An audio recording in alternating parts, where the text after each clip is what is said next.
If since seeing them show up at the CrossFit Games, you've been busy practicing your double under crossovers just in case they show up this year in the Open, well, I hate to tell you this, but it looks like you've been wasting your time.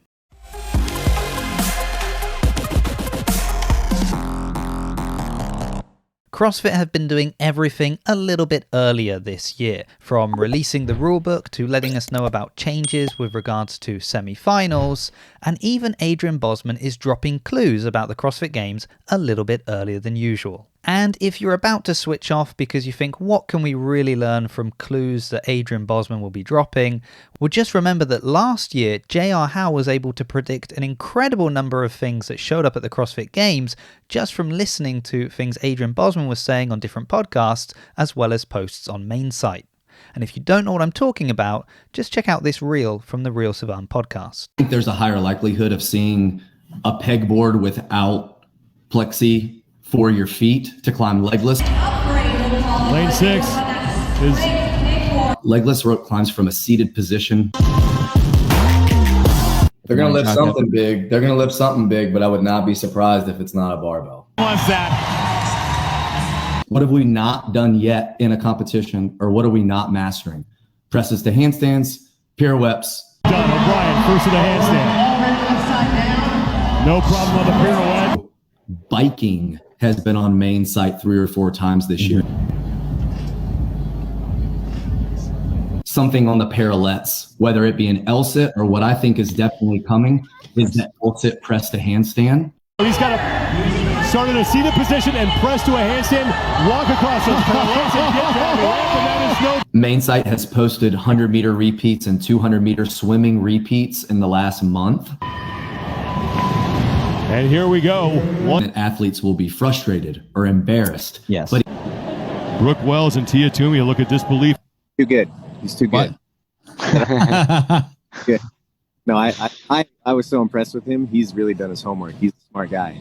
So this video is a little bit of a surprise. Monday evening, I was just spending some time with my kids when my phone goes off alerting me that Adrian Bosman is going live with Rory McKernan. Unfortunately, this was not an impromptu Roe vs. Boz rematch, but it was a catch-up among friends that led to some very interesting bits of information. 3 things that particularly caught my eye that are referenced in this video are some talk about the Open and the Games and certain movements, a little chat about the worldwide ranking system, and finally something about CrossFit's potential move to Birmingham, Alabama, not in the UK, unfortunately. So first of all, let's talk about double under crossovers. All that to say, yes, there'll be a few new things in the Open, but it's not going to be so far off the beaten path where you're going to see like, oh my God, it's just crazy. That's later. I don't have to spin up my crossover double unders for the Open. So not for the Open. Can you just say that spoiler now? Alert. Yeah, spoiler alert. You'll be okay there. Yeah. Do you? No Husafel Stone in the Open. We'll put it that way. I don't know if you know just how much personal joy it gave me to watch that come out after having done the Buddy Lee seminar with you. And watching you, like, you're proficient, but there was some stuff that made both of us look like a non-athlete. But it was an interesting decision, and I loved it. It just bugs me when it's like the whole training methodology is like be broad, be capable, right? And when you take a tool and you reduce it down to one thing, I'm just like, it just seems like such a shame. It'd be to me, it's like, oh well, I have a barbell, but all I do is deadlift with it. It's like, really, why? Like, there's so much cool stuff you can do with a barbell. Why would you only do that? Yes. I feel the same way about the double unders. That's what a rope has become to a lot of people, is just my double under machine. I could not agree more. Yeah, and same thing with the rings, right? It's like, well, that's my muscle up machine. That's all I do is muscle ups on that. So, okay, cool. But there's a lot more that you can do that maybe you should be. So we probably didn't expect to see them show up in the Open, if we're being honest. Usually these things have a progression. We'll see them at the Games, then at the semi-finals, and then they'll make their way into quarterfinals and the Open. So it would have been a little bit early to see them anyway. But he did mention something new will be showing up in the Open. But what I thought was really interesting was to hear a little bit about Adrian's feelings behind these things. So he doesn't like the idea of a piece of equipment being reduced to one movement. A rope being a double under machine was his example. He also talked about the idea of somebody saying, I have a barbell that I only use for deadlifts. But his other example was the rings, that we only use them for muscle-ups. So could we be seeing the rings used in a different way this year at the CrossFit Games? It wouldn't be the first time. Dead last in this event.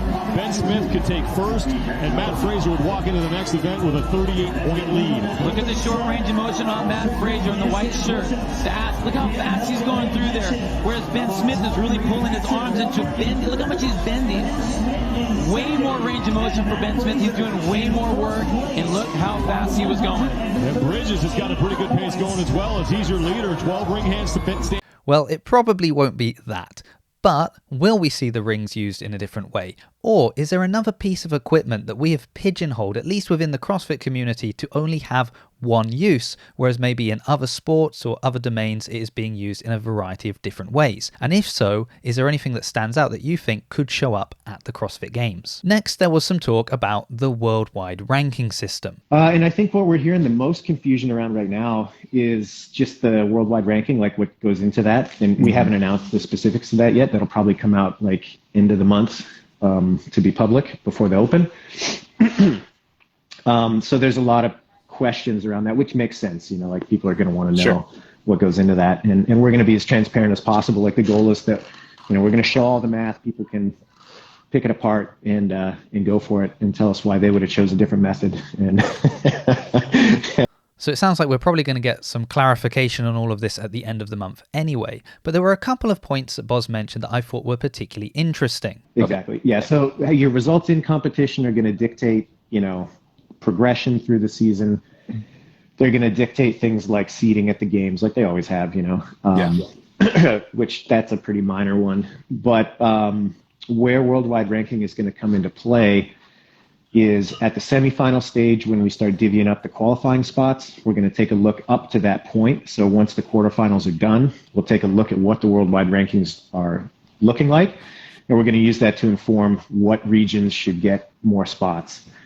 So it's not going to be so important as an individual, you know, whether or not you have a high worldwide ranking. But if you come from a group that has a ton of people within that high worldwide ranking, you'll be rewarded at that semifinal. And where I think that's going to make the biggest difference is in some of the more developing regions, because they'll be able to see right away. It's like, oh man, if we would have had 2 or 3 more people that were up in this level, we could have earned another qualifying spot. And hopefully that'll motivate some of the newer people in the sport to keep training and keep contributing to that, because they will be able to see it reflected in how they qualify.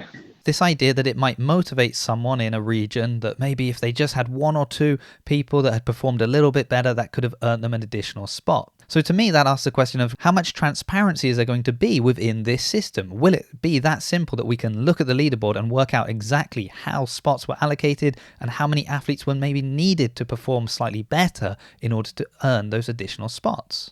Is there any other kind of like tangible benefit other than optics that these guys would get from their worldwide ranking? Yeah, there's a bunch of intangibles. Like hopefully if the community thinks that we've done a good job with it and it's adopted more widely, it'll lead to all sorts of like sports talk around the games and around the season.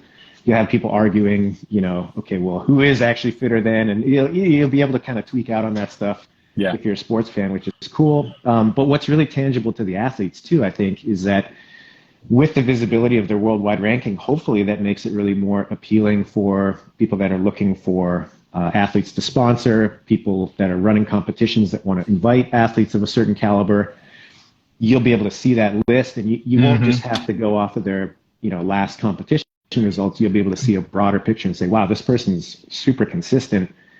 Check it out. They're number 19 in the world or whatever. Like they'd be a great person to invite or, you know, to sponsor or whatever. Sure. So hopefully it'll lead to some of that too. I love that. It was also interesting the way he talked about people looking up athletes' worldwide rankings. So obviously for the spots at semifinals, it will be based on regions, but each athlete will be assigned a worldwide ranking. And it seems that these rankings could then be used by competitions if they wanted to invite athletes of a certain level to their competition. Or the other example was sponsors, that they could use this to find athletes that they wanted to sponsor because they had a certain worldwide ranking. So that's an interesting thing. Will this worldwide ranking be made for everyone? Is this an update to the current level system that was implemented but we haven't really seen used? Or is this something that is maybe unlocked once an athlete hits a certain level? And the final point was CrossFit's move to a new location. They want to know about the decision to move the games to Bama. Oh, we haven't announced it yet. That's a common misconception. I mean, everybody jumped on, I think there are a few articles that were released not by us. Stop it. I know. That's not even an official thing? It's not an official thing. As far as I was concerned, like it was gospel. Nope.